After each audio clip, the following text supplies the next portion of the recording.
Really appreciate it. Annalie Howling, welcome to the Tim Castle Show. It is a real pleasure and a joy to have you here with us today. Thank you. Thank you so much. I'm really excited about this. Me too. Me too. Now, I know you've got over 20 years of experience in high performance coaching and as a trauma specialist. Now, but I want to get deeper. I want to understand, who is Annalie? Well, yeah, obviously I'm not what I do, as you know, that's separate. And actually the 20 years is kind of big corporate career, huge burnout, then was led into coaching, which then was obviously performance coaching is a huge part of that, sort of my latter part of my career, transitioning, then adding on the element of the trauma piece. That is a part of, I think, who I am now, because when I understood through the study of trauma who I was, and actually everything suddenly made sense. Like, even the reason I had the burnout was me trying to outrun the huge trauma I'd experienced in my childhood. I had a very violent upbringing. My father was very violent, my mother colluded, so I was very unsafe my whole life. And so to make myself safe, as I believed it to be, was financial security. So, go to London, get a big job, get all the stuff, do an MBA, have the Range Rover, have the house, the townhouse in Clapham Old Town, and all the things that go with it in the right postcode. And I was so unhappy and I was so unwell and still didn't feel safe. Like, every single day, I can remember being like, the fraud police are going to turn up any moment, like imposter syndrome, be like, who do you think you are? Like, who on earth do you think you are with all this stuff? Like, you don't deserve it. And it really wasn't until, I mean, obviously fast tracking here, but until I began my own journey, call it whatever we will, of self-discovery, but really on self-honesty, like self-reflection, stopping for long enough to go, this clearly isn't working. And my body stopped me. That was burnout. Your body will pull you to the ground if you refuse continuously the little tap, tap, tap that you're getting, like, on your shoulder. I see you nodding. So, I was pulled into a very humble deconstruction of my ego, which was, I understand again why it was doing what it was doing, but it was not serving me. And from there, kind of rebuilt who I am. So that's kind of where I greet you today. Oh my goodness, Annalie, I told you just before we started the show that your words speak to my soul, but it just hit home more than anything. Like, seriously, the thought process that you've just taken me on, just even in this experience, like, I can follow that to the T. I completely understand Mhm. what you're on about when you come, because I was going to ask, well, what are the signs of burnout? How would you know that you're not overcoming trauma? But you've identified it. It's that you're completely exhausted. Your body will stop you from doing anything. You will Mhm. literally grind to a halt. How long Yeah.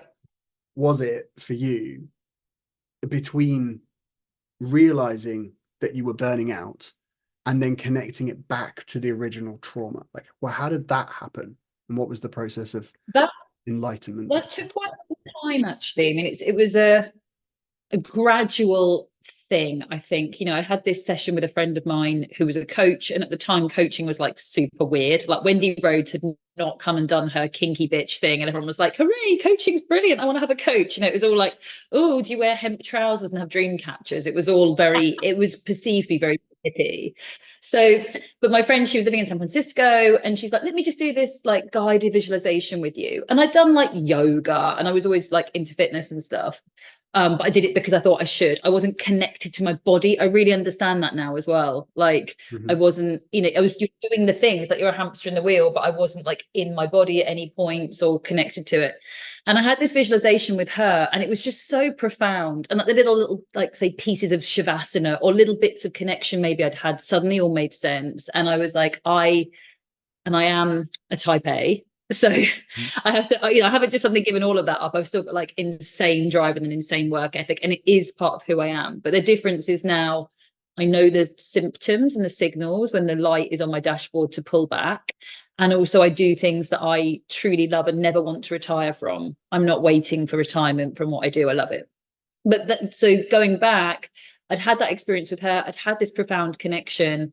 And I was like, I need to pursue this. I need to understand more. And for yourself and for people listening, you're in a really unhappy situation. That could be a relationship. I'm happy to speak about my divorce. Like, you're in a job where you've got all the stuff, and you're even being rewarded for it. I was being rewarded all the time for this role that I was doing, but I give the example that it was so unaligned with my soul. It was not the role of my soul. And I would end up going for like food intolerance tests because I was ill, and I wasn't intolerant to gluten. I was intolerant to my life. And the kind of worst part of this is you don't want that to be true. So you try everything else except the thing that is true, which is you really have to stop this. You have to stop this thing that's hurting you. And so through that process of kind of uncovering, what is this coaching thing? I'm going to go and find out all about it. So I went to the States to go and do like the best course because I'm like Muttley from Wacky Races. I want to have medals and certificates and do the best one because I'm a type A and have a pat on the head. So I went to the States and did the best courses and did the certification and did the extra bits that go on top of it. But through that process, what they don't tell you when you start this, including the trauma work, is you are going to show up and they are going to pull things out of you in groups full of strangers, especially very British, right? In a group of Californians. And I had trained myself to never show vulnerability, like never, ever. That was the way I white knuckled through my job and through my life, was just hold it all in, push it all down with my father being violent as well. I got to an age where I just refused to cry and show that I was hurting. I didn't want to give him the satisfaction. And so I'd learned to carry that on. And I worked in construction. So it was a very heavily male dominated industry. Like Freud would have a field day with me. So, I understand why I was repeating it. But, I'm in these environments again. And I'm not saying, by the way, construction is an incredibly hard industry on men, and I work a lot with men. I mean, I think it is sadly the number one industry that men will suffer mental health and take their own lives.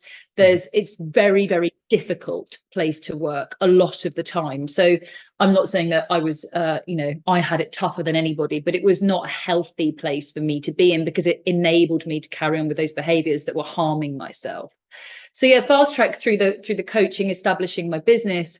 I'm quite witchy woo, and I kept being shown this thing called EMDR. And EMDR, for people that don't know, is eye movement desensitization reprocessing, and it's a technique for trauma. It's used a lot for PTSD. And it's great because it's drug free. I work with veterans of the armed forces. If any veterans are listening, I will never charge a veteran ever. I sit on the board of a charity for veterans of the armed forces. So that's something that I do as my way of giving back. And I just kept being shown this thing, and I'm like, right, okay, I've got to find my way onto this. And it was actually quite a hard barrier to entry because I wasn't, say, a psychotherapist, or I hadn't come from that background. And then again, the universe put this course and this qualification on my path. And I went there and I did it, and just suddenly everything made sense about myself. And coaching is an incredible thing when you have a goal in mind. Like, I really want to change my job. I want to lose 10 pounds. I want to find a meaningful relationship. I need to get that promotion. Like, a lot of the time when I'm doing executive coaching, I'm going to be very stereotypical here, but if I'm being given a candidate, and I work at like a CEO level or senior leadership team, often the two types of people are either they're technically fantastic, but they're an absolute dick and no one wants to work with them. Like, so can you please help them become a bit more humble as a leader? Or they're technically incredible, but they're too humble, and we need to work on their authentic leadership to get more impactful so people will follow them as a leader. So I'm being, like I say, quite stereotypical, but they're generally the two. And just, I feel now, having done the trauma piece, the EMDR piece, I bring it into all of my coaching work, no matter what I'm doing. It has just helped me, like I say, make so much more sense of myself. And every time I work with a client, make sense of them, because I think at the root of most of our unwanted behaviors, fears, call it what you will, is shame. And that is what is left behind after trauma. My goodness. And you work with Hollywood stars, Chelsea football players, PGA golf tour people. Like, you are there with business people as well. But so EMDR is the technique. Most people still won't grasp I guess, the significance of that as a therapy, and how that can, knowing a bit about it. And obviously you've got to relive the experience. Like, can you talk a little bit more about how to step through that, how that would guide and help someone versus Yep. obviously just replaying the same thing over and over again and experiencing the same old habitual patterns, replaying their life? Like, how does this interrupt that?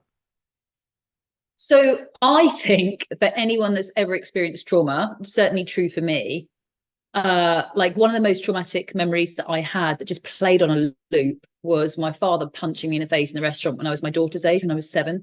Oh my And goodness. yeah, and I could still, and then got back and was on a holiday, and my mother colluded, and they acted like, because boys at the time, I think, sort of early adolescence in the school, boys were beginning to get nosebleeds, and it was, I would think we'd been talking about it. And when we got back to the apartment, my mother hadn't been out at dinner. They were sort of looking at each other like, oh, you've gone a bit far this time. And then they both went, well, you did say you'd never had a nosebleed before. A bit like, oh, you did say you hadn't been to the park today. Oh, And I remember then, obviously being very young, kind of thinking this is not right, but I can't get my needs met. I can't, I can't get any of my basic needs met. I can't get on a plane. I can't make myself safe. I'm nearly 43. So this is also like way before mobiles or anything like that, so anyway, that used to play on loop in my mind. And anyone that's had any kind of trauma, it plays on loop. You don't need to, like, it's with you a lot. And it can be re-triggered by smells, sights, sounds. Like I give a nice example that if somebody walked past that was wearing a perfume of one of your exes, you'd be taken straight back. Immediately, or that was Jane or whatever, right? So your brain is always able to provide you with a playback of this horrible event, usually at a time you don't really want it. Okay. And that also goes for grief. So I do a lot of work with people that have been with a loved one, maybe in the last moments, literally their last moment, and they are really struggling to either be with that memory and other things. But to kind of give a little walk through of how trauma works.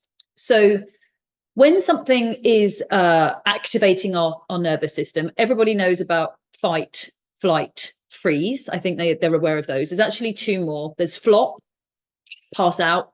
So I give the example of, like, groom at the altar in the funny videos when they get a bit overwhelmed and they faint, or like, the little impala deers that hop along and they see a predator and they just like drop to one side. That's flop. Fawn is a really confusing one. And fawn is when we are under threat. So I'm just going to trigger warning this. I'm going to talk about sexual assault. So for anybody that doesn't want to listen to this, I'm trigger warning it now. So for fawning, if you were in an environment or a situation, I mean, Baby Reindeer's on right now, okay? And I don't know if you've seen it. It's incredibly popular. Everybody's watching it. In there, it's a guy, and I'm not going to spoiler alert it, but there are scenes of sexual assault. And as he's talking through the episodes, he's deeply, deeply ashamed as to why he continues a relationship with someone that's hurt him. That is fawning. This person was in a position of power. In this example, had the position to help with his career in some way. And he was not accepting the sexual assault, but he had been in a fawn trauma response state, which means that to keep himself safe, he needed to kind of placate his aggressor. Now, in other examples of that, it could be that someone's much bigger than you. The other trauma responses won't serve you in that scenario. I can't fight this person off. I can't outrun them. Potentially, I can't leave the space that I'm in. Freezing is not going to help. Flopping is really not going to help me. So maybe the only way that I can get out of this alive is to pretend that, I'm going to do inverted commas here, I'm up for it.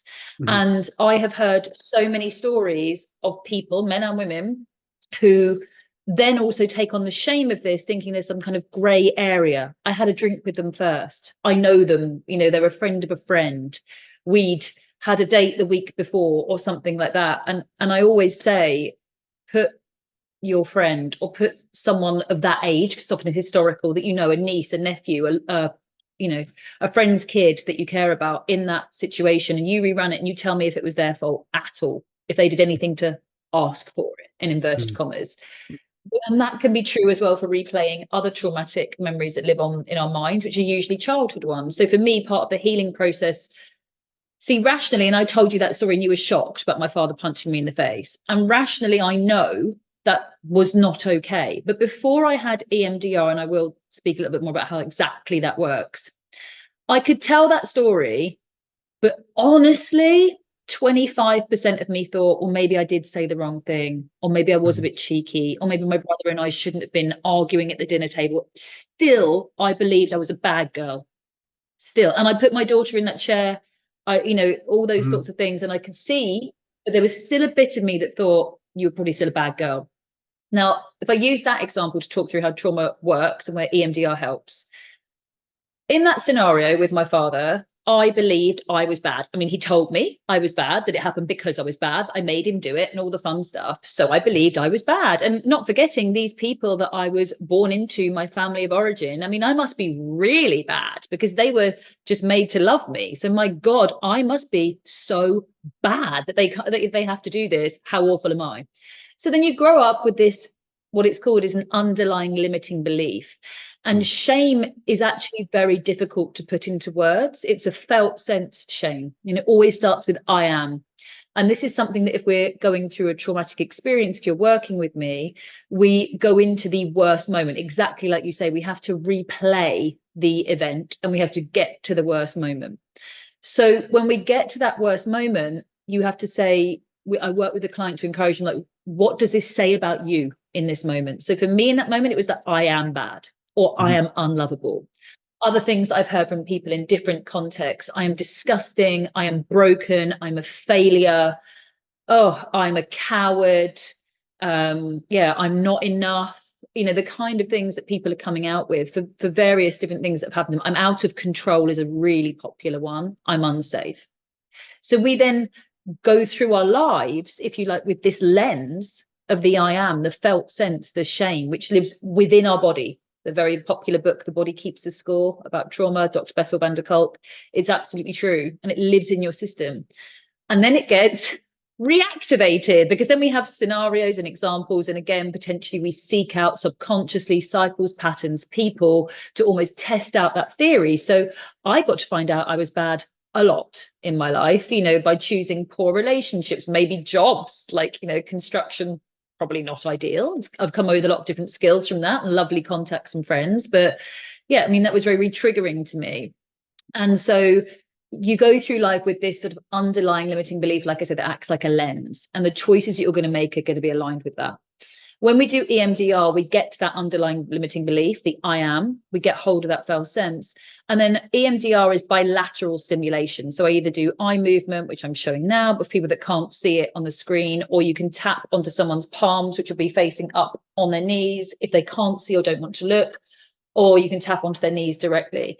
And when they're holding onto their memory, the reason that we do the tapping or the bilateral is because your prefrontal cortex, which sits at the beginning of the center of your forehead, and your Broca's area, which sits just above, which is language, go offline during trauma.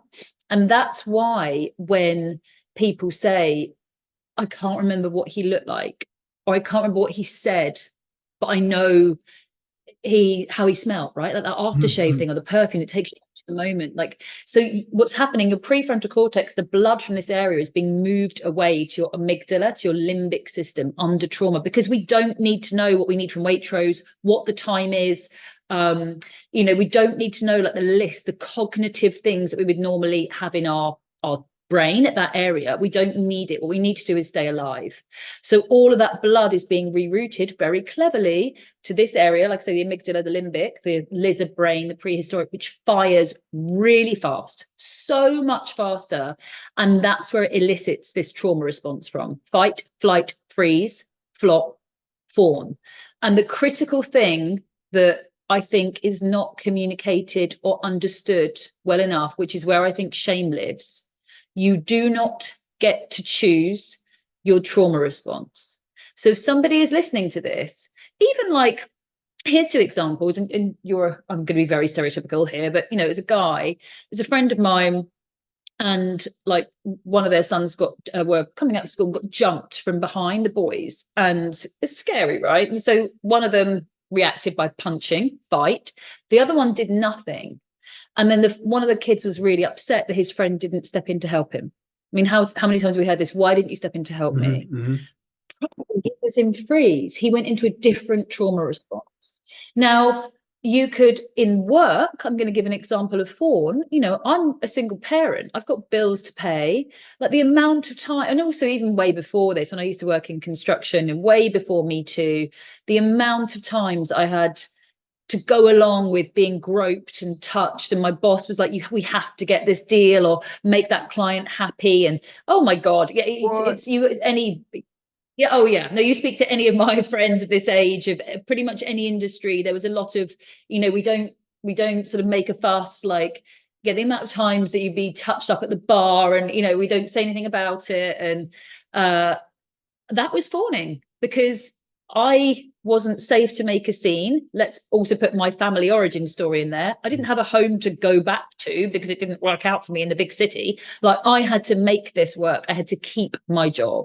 Like, so for me, I would have been fawning with people that were inappropriate. I'm just giving a scale. Mhm. But I think that happens with men at work too. You've got, you know something's not right. You know people are doing things that are inappropriate, unethical, maybe even illegal, but you're in a situation where you need to kind of placate your boss and keep people happy. So quite often these responses, like I say, leave us with this huge sense of shame. And why did I do that? Or even you have like maybe an altercation, or someone says something, you come away and you've then calmed down. You're like, oh, why didn't I say this and this and this? It would have been such a perfect like response. That's why, because you're probably so caught off guard that you went into, say, freeze at the time because you were shocked that someone said something to you.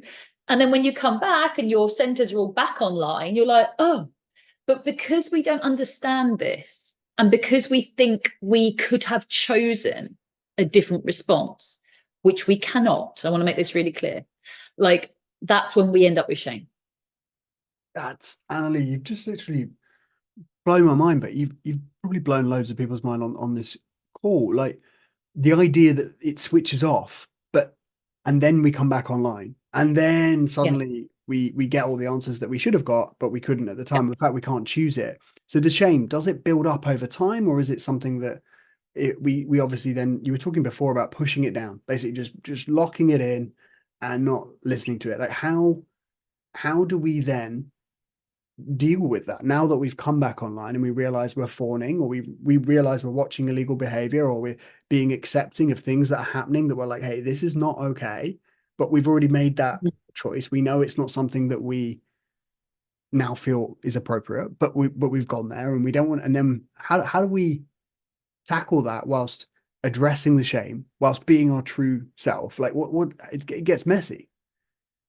Yeah, so what might be interesting or helpful is PTSD is defined as anything that is older than 3 months. So there's recent traumatic event is within 3 months, and anything after that is PTSD. And I don't know if people again would get that distinction. Now, No. what happens with good old trauma is it becomes sort of like a magnet. So I use the example of bank robbery quite a lot. So let's just say you were in a bank robbery and it was 6 months ago now, and we're talking. Now, if you were to see anything, there's a news article comes up. Chicago is the hotbed of bank robberies. You'd be like, not going to Chicago, and you'd be reactivated. Okay, you'd be reactivated, and then you could be obviously walking back past a bank or something else. But the trauma, the PTSD, the trauma, the activation doesn't distinguish between what happened to you and say this news story, this news article. You will have the same response, maybe not quite as extreme, but it because it's living within you. It's not yet solved. So a bit like I give the example of, I think we're similar-ish age, but like an old vinyl record, that just gets stuck.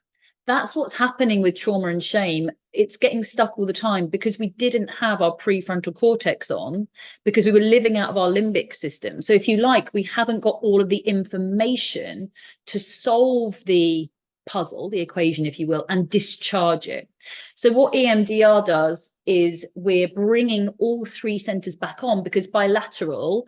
So, when people say, like, if you're having an anxiety or a panic attack, to do breath counting, that's why they tell you to do it, because it's keeping your prefrontal cortex on line. So when anyone's like, you're feeling anxious or whatever, and you do a counting exercise, it's keeping your prefrontal cortex online. So that's a tool that anyone can use listening to this. And people don't always explain why.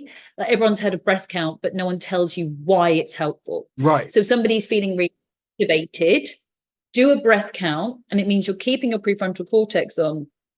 In the process of EMDR, when we've got the prefrontal cortex on, along with reliving that worst moment, and again, I just like to say, we'll often think about a horrible thing, but we push it away because it's nasty, right? Like, you don't really go, come on in, let's go into like every tiny detail. Whereas that's what I do with a client. Like, we go into it. I always say to them, look, I wasn't there. Like, paint me a picture. Tell me everything you remember. And the things you remember is like the color of the curtains, what time of day it was it hot or not? So I was like, make it as visceral as possible. And then when we build that image and we build that sensation, if you like, all of those sensations, then we bring in the bilateral stimulation, or the prefrontal cortex. That's when suddenly you get all this information back available, because your prefrontal cortex was tagging, but it's not sort of showing you the information at the time. And what happens is, after a session, which is just amazing, is, because I've had it done to me plenty of times, and it feels honestly like you're watching a film, like you're a couple of steps removed. So something that lived within you, sometimes daily, now is outside of you. You're discharging it. But the beautiful thing is, the only cure for shame, and spoiler alert, there is a cure for shame, everyone. There is a cure. You can do it yourself at home. But the only cure is self-compassion. And until we can unplug some of that shame and move it out the way, we haven't got the space to put self-compassion in there. When I do EMDR with a client, when we can discharge this event, when it can be brought out every single time, no matter what has happened, and I have heard things that I didn't believe would be possible in this world that are so wicked, and every single person will sit there and just go, oh my God, it wasn't my fault. Mm-hmm. I couldn't have done anything else, or I couldn't have saved them, or I couldn't have, every single person suddenly has their tank, if you like, refilled with self-compassion. And that is a whole different place to live from, because living with shame, and I have lived with shame in the past in plenty of different ways, is a trap, and it's isolating. And shame thrives on you thinking that you're alone, and shame thrives and flourishes when it tells you to keep it a secret, and to mask, and to perform, and to just do anything but be your authentic self, because if you show up like that, you'll be rejected. And I just want to tell everybody listening, like, life on the other side of shame, you wouldn't swap it for anything. So with that then, and that was beautifully put like that, that's just, people should go back and just listen to that again, because there's just unpacking all of those pieces. And even just right at the beginning, when you're saying like you're intolerant to life, like these are golden statements, but like they're really, really important. When you got to a point when you burned out, is it that you say that the compassion wasn't there wasn't enough space because the shame's there, so the way to do it, to unblock it, is to give the compassion? Is that what it is? We've pushing and we're pushing and we're keeping everything in, and then our body suddenly cannot, and it's just, you're getting ill. Like they say, you're whatever it is making you ill, physically, mentally, spiritually, all of the E's. And whatever strategies you had to try and numb the pain, or to try and get away from the trauma, don't work. But like, at what point and how do you start giving yourself compassion? What is self-love really about?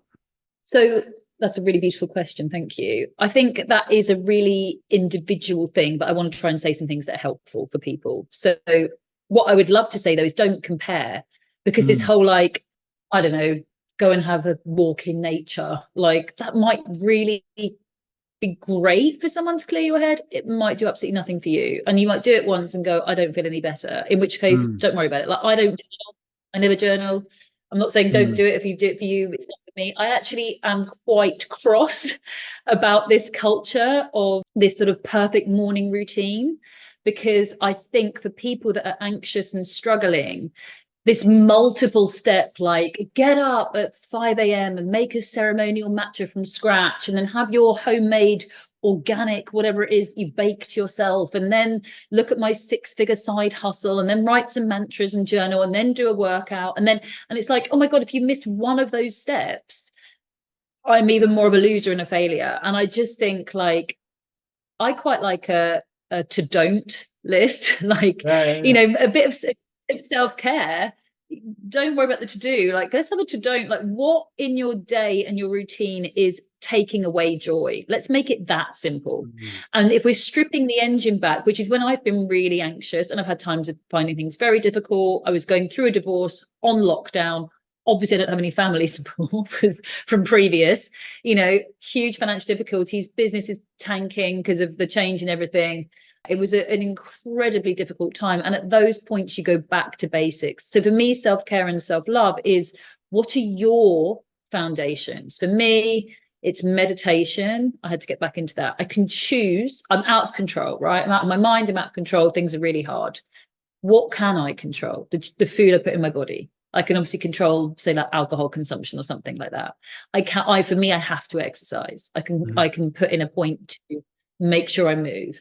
Who are people that, fill my tank, call it that. And honestly, I stopped seeing a lot of people that are not bad people, but I felt bad after those interactions. And given that I'm responsible for my daughter and work and other things, like, I had to just stop that. I didn't have it in me, and it was affecting me too much. And then I do think, and I hope it doesn't sound a bit too wooey, but for me, I never feel better than when I'm doing something purposeful. So I mentioned the veterans of the armed forces, and I feel so passionately about that. And like when I'm doing the work in EMDR and I see someone that came to me trapped in a cage of shame, and they leave here lighter. To me, I could be walking down where I live in the high street and someone could tell me I'm an absolutely massive bitch, and I wouldn't care. Like, if I've just done that, I literally don't care. But if you'd said that to me, I don't know, on a day when I was not, say, working purposefully, if I was people pleasing, spending time with people that made me feel bad, that would kill me. I'd feel so awful for days. So I've learned those things are my essentials, and I would encourage people for that, the self-love piece, to learn what your essentials are. And honestly, the to don't list, put the stuff on there. You can come back to it if you want. Come back to dinner with so and so, and whatever it might be. Like, in coaching, we call it a parking lot. Like, put it on the parking lot. Come back to it, but you'll probably find that you don't want to. I love this, Annalie. Like, it's giving people clear guidance just to try some things out, but just to come back to joy, to fill your cup up, to just be more you, because we do forget that. And that's often when we put, like you were talking about before, like, you're on this path, you're trying to heal the trauma by getting the Range Rover, trying to get the status, and more comes. And you think because more comes, you're like, bloody hell, I'm good at this. But you're not loving life. You're just like, oh, I'm good at this. And we're getting paid more and more, and we're getting more stock, and we're getting more cars, and we're getting more of everything. And it feels like the big life, but it's a small life, and you're getting smaller, and you're dimming your own light as a place to start. So that was really, really great. The compounding factor, I think, is that when this happens, and I'm speaking from experience, when it happens and it all hits a wall, the wall of you, it feels like you've got things going on. You're in a relationship, potentially, you've got kids, you've got responsibilities, and you've almost lost some form of an identity. How can we be our authentic, true self while being in a relationship, and stop denying connection that we really are searching for? Like, how do we connect while going through this strange time, like this really like transformative but awkward time? So that's an amazing question. So we have to do absolutely everything that shame is telling us not to do, or the imposter syndrome is telling us not to do. And it looks a lot like asking for some help. And help can be, can I have some space around this? I'm trying to figure some stuff out right now. That the help I'm asking you for is to give me some space and allow me to change. The help, and that can be in obviously friendships as well as relationships. The help can be reaching out to a friend. And I remember the first time I told one of my best friends that I was really unhappy in my marriage. And particularly when you're a coach, but I think anyone does this. Hey, how are you? Yeah. How are you? Yeah. How are you? Oh my God, tell me about work. And because I don't like lying. Like, I think it's not good for the system. So I think it's really bad for shame in the system. Mm. And, but I was very good at withholding because I could get someone else to talk, and we've been together all the time, but I wasn't saying anything. And I can remember the first time I broke open, and it felt huge to me to admit to, like, one of my best friends. We were away together in, in Vienna at the Christmas markets, and she was devastated that she didn't know, like devastated. Mm-hmm. She's like, I can't believe I didn't realize. And I said, I did not let you know.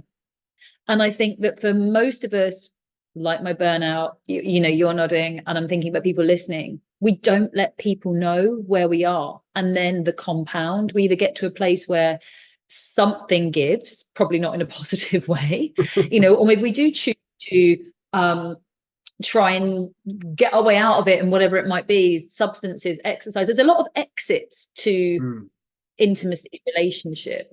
And I'm not just saying romantic here, but whenever we're struggling with something, people can take healthy exits. Everyone assumes it's like drugs or alcohol or cheating. People can just suddenly be like, I'm working all the time, which is, oh wow, they're working so hard, let's celebrate them for that, right? But you're still avoiding. And same with maybe the gym, or like I say, there are exits we can take from facing the reality of our situation that can sometimes be celebrated by society. So it also requests that people inquire as to, is it that you need to train for this thing, or is it that you've got to do all these hours at the office for the, or are you band-aiding but in a different way? Very good point. I think there is, and like we talked about before we jumped on, was these words get banded around because they're topical, or like they're in the headlines. But what I think that you're doing, and what I've called out, and what I believe, and why I needed you on the show, is because what you're doing comes from a place of truly wanting to serve, let people live their full potential, but also you've been through this, you understand it, you're coaching from a place of authenticity and real change. When it comes to trauma, though, when we're running from it, when we're trying to hide, we're trying to put it down, how do we stop being so hard, stop putting, say, the shield on, and think, because that's how we had to get through life when we were a child, or whatever it was, we had to battle through, and we just had to hunker down, and that's now been our strategy for life. Like, how do we now embrace softness, and what is the strength of being soft, and like, what is the power in that? Because again, I think it's misunderstood and still not cracked, but I know that your words and the way that you phrase things, the way that you unpack this, it speaks to me anyway.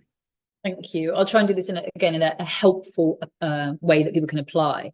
So I start, like, every talk or in big corporate things and what have you, with, and I ask the question, how are you feeling? But you're not allowed to say that you're good, you're fine, or you're okay. So if I asked you to answer, how are you feeling, and you can't use those three words, what would you tell me right now? My brain would go to amazing, fantastic, elated because I've got you on. My other part of my deeper part, my heart, my gut would say, I'm muddling through some things and I'm trying to figure things out. Thank you That's for because sharing that with that's because you don't like lying, right? So we're not going to lie on this show. me. If I was to answer you, I would say similarly, I'm really enjoying this conversation. So I'm feeling really engaged and purposeful, and I hope of service, which is one of my things. But equally, there's something that I know is happening in about an hour that is causing me quite a lot of anxiety. There's something going on in the background which is huge and really could make a really big impact. So there's a lot of pressure on that. Yeah, and I'm seeing my daughter later. There's the metronome is ticking around, sort of activating into mummy mode. And so all of those things are true. And from us giving those answers, we have, like, if you go diving and you can't go straight to the bottom where you get the bends, you have to decompress at every layer. Our relationship has just deepened, and we are being more honest, and I critically know where you're at. Now, if we had to put that into, like, where vulnerability helps people be more courageous, if we were serving in the special forces together and you just told me the first bit and we're about to go into a mission and you just went, yeah, I'm amazing. I'm absolutely amazing. I'm great. And then we find out later on that the stuff that's on your mind actually took 30% off your let's Mm. just call it focus, ability, or energy even. Or I mean, you could have been, some of the stuff you're muddling through, I don't know what it is. It could be physical, right? So if you're telling me that you're terrific and tremendous and it's great, and we're kind of, presenting this shiny face to everything, that's not completely authentic. And that could actually cause us both harm in what we're trying to achieve. So it's actually, the Navy SEALs talk about this all the time. Like, they are so honest with each other and where they're at. Like, one of my favorite people that in the world, Nigel Thomas, who was amazingly in the SBS, then the SAS, which is quite unusual to go through. Yeah. You don't usually do But both. he says, exactly. And rare. he says that from selection, and when you hear any of them talk about selection, and we're all like, oh, wow, selection. And every single story about people that pass selection is about one of them helping the other. When it's always that, like, he had to, his feet were in such a mess. One of his friends would get up early, like, bearing in mind you're sleep deprived, because they worked out that after 40 minutes you metabolize pain. And so they get up early, one would strap one foot, one would strap the other, you hobble around for 45 minutes and then you start doing the Breckens again. But the other guy had a bad back, so he would then take the pack from him, and they knew where the checkpoints were. Like, if they hadn't been honest, if they hadn't have, neither of them would have passed, right? So we have this impression that we're serving ourselves, or I don't think anyone does it badly. I think we do it because we don't want to make other people feel uncomfortable. I maybe think you can't hold my emotional state or where I am. Perhaps I'm afraid of being seen as weak. I do think that is it. I think it's difficult with men, especially when the only question you're asked at any kind of social function is, what do you do? And then I tell you what I do. And then we both put ourselves in like a weird holding pattern of who's the most alpha, like, I think it's quite different. I do think it's a challenge. And like I say, I work with a lot of guys, and I think therefore finding something outside of that and really feeling value there is important. So that's one thing I would say, is we're not serving anybody by telling people the first part of it for either of us. We've just developed something much deeper from telling each other the second part of it, and then what you can do from that place. And the other thing just to say to people is, so we've got all this shame, the I am. So let's just say I am bad, which is mine, or was rather, before it came out. And then we've got our little imposter syndrome, our inner critic. And our inner critic is like a guard. So it's patrolling our shame. And that is the thing that's telling us to people please, to mask, to say you're amazing, not the other stuff. No one wants to hear that. No one wants to hear that, Annalie. Shut up. Like, don't react when this is happening, form, play along. So our inner critic is sort of actively, if you like, I say, sort of patrolling our behavior. And it's doing that because it doesn't want us to be rejected. I mean, the number one human fear is rejection, social rejection. It's very widely documented. Our own death comes at like number 7. And, the inner critic's role is to make sure that we stay connected. And to do that, we think we have to appear perfect. And so that often involves a lot of this, call it people pleasing, call it, like we said, you're going to just try and present a certain shiny exterior to people, which is probably a little bit of the truth, but not the whole truth. But that's denying connection. And it's also allowing shame to take roots, flourish, because it's allowed to stay in there all the time.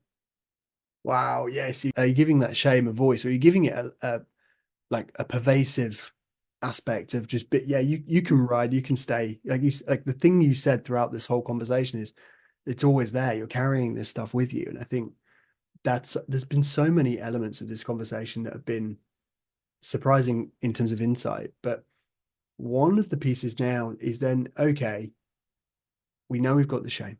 We know we need to get more purpose. And I definitely found that when I made myself proud for the first time, when I did something that I was truly proud of, it did. There was an inner confidence that came that was roaring like a lion, right? That's happened. But as you get more success, there are more trappings. Things that you could never have expected happen, and then you become a different person. You have an identity, and I'm sure with you being a coach, you go through something, and you're a coach. How does a coach go through something? If you're a coach, aren't you supposed to? You know what I mean? How shouldn't you have seen this? Shouldn't you be able? There's all these questions.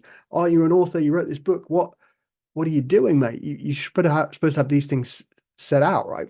So with that, how do you then establish boundaries back in to your life so that you can protect your energy and not give it to not just the wrong people, but the wrong situations? Maybe it's just even in your mind, the wrong replaying over and over again. How do you do that, given that you've So I'm talking from like a successful point of view, actually, like not necessarily yeah, like loads of bad things have happened and life sucks. Like, no, actually, things outwardly are going really, really well. And everyone will be like, stop complaining, you muppet. You've got the big house, the cars, everything. What are you even talking about? That's what I want to yeah. figure out. Yeah, no, I hear you completely, and I have got a big house and a Porsche outside, so yeah, like, it's yeah, and I think a lot of people don't like that narrative either, because in some way I should suffer, like that I haven't Right. got, when I was leaving my marriage, I had people literally say to me, "Do you not think you should wait and find someone else first?" Truly, I had more My than one good. person say Oh, that, and you're like, "Is that the best idea for me and my daughter?" Like, yeah. but also really what you're saying is I couldn't possibly survive in the world on my own, right? Right. So Oh, it's crazy. yeah, there's quite an interesting narrative around that. But yeah, hearing your question. So actually, I would say I have put more boundaries in since becoming more successful, should we say, especially with the public profile. I've got quite a big public profile now, Yeah. and it's set to get bigger, which is very exciting. It's something that's sort of happening in the background. And I also really love being myself. And by that, I mean being like a bit unhinged. Okay. Like I want to really enjoy myself. I don't want to watch what I'm saying. I don't want to worry if someone's going to take an unflattering photo of me or whatever, or try and, intimate something. I want to be able to fully express myself. So my circle is quite small because of that. Mm. And I kind of learned to keep my circle fairly small with those that I, like I say, will be entirely myself around, like never second guess it.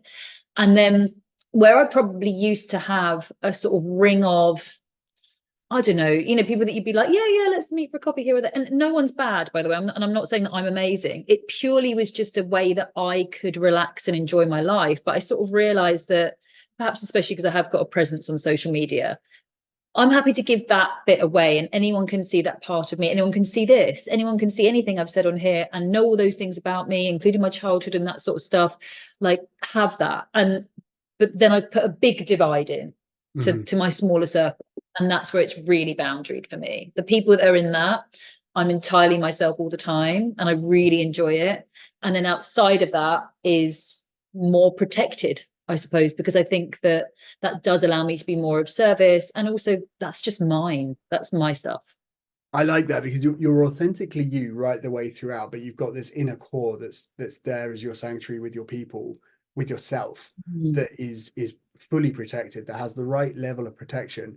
But it's almost like because you are fully you right across, it's almost easier to see the delineation between this side and this, and there's no confusion of Yeah. what you should and shouldn't do. Because a lot of people get caught up in, should I share this? It could be helpful for people, it could not, or I'm crossing my own boundaries. I don't even know how to put them in now.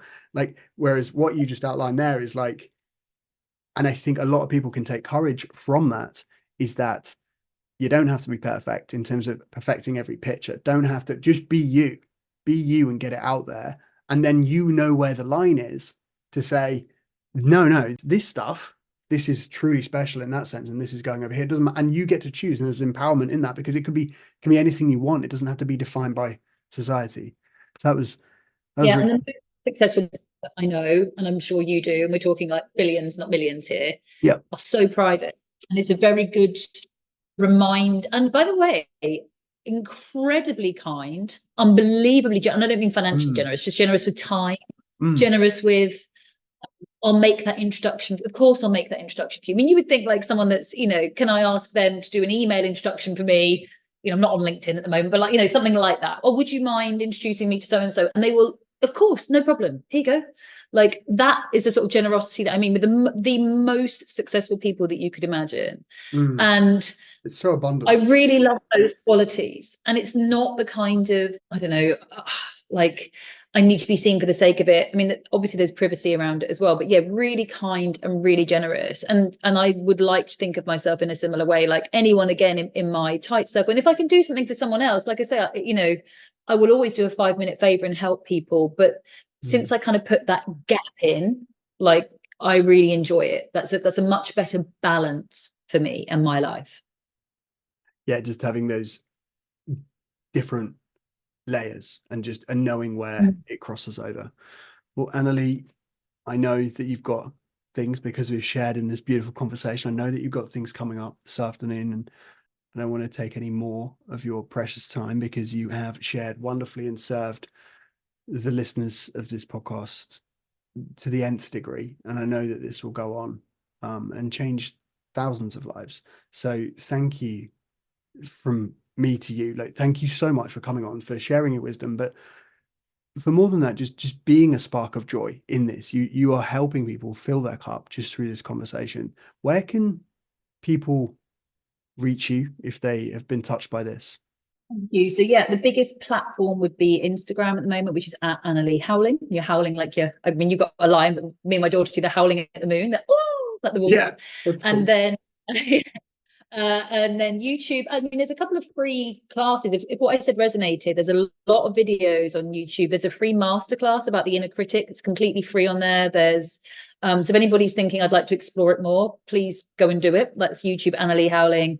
I believe there is a TikTok, but I get confused and scared about it, and I'm not like cool enough. So, but yeah, that's on there as well, which is Annalie Howling. On my website, annaliehowling.com. Perfect. Oh, beautiful. Well, thank you so much. This was truly soulful, and hopefully can do it again sometime, at least speak in the future. I would love that. Yeah. I would love that. Thank you. Thanks, Annalie.